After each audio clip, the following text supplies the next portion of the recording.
കേന്ദ്ര സർക്കാർ അവഗണനയ്ക്കെതിരെ കർണാടക മുഖ്യമന്ത്രി സിദ്ധരാമയ്യയുടെ നേതൃത്വത്തിലുള്ള സമരം ഇന്ന് ഡൽഹി ജന്തർ മന്ദറിലാണ് സമരം നടക്കുക. കേന്ദ്ര സർക്കാർ അവഗണനയ്ക്കെതിരെ നടക്കുന്ന സമരത്തിൽ മുഖ്യമന്ത്രി സിദ്ധരാമയ്യയും മന്ത്രിമാരും കോൺഗ്രസ് എംപിമാരും പങ്കെടുക്കും. കർണാടകയിൽ കോൺഗ്രസ് അധികാരത്തിൽ വന്നതോടെ കേന്ദ്രം അവഗണിക്കുകയാണെന്നാണ് കോൺഗ്രസിന്റെ ആരോപണം. കേന്ദ്രം ന്യായമായ വിഹിതം നൽകുന്നില്ലെന്നും വരൾച്ച ബാധിത ജില്ലകളെ പോലും അവഗണിക്കുകയാണെന്നും കർണാടക പരാതിപ്പെടുന്നു.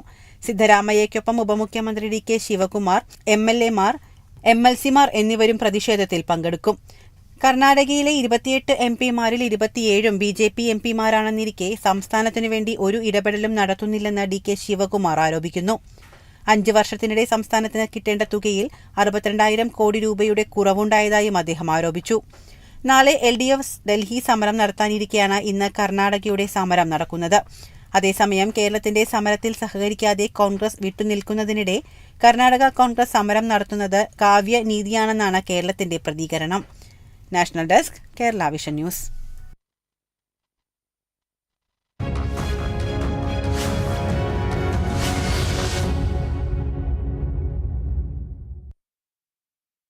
ഹൈറിസ്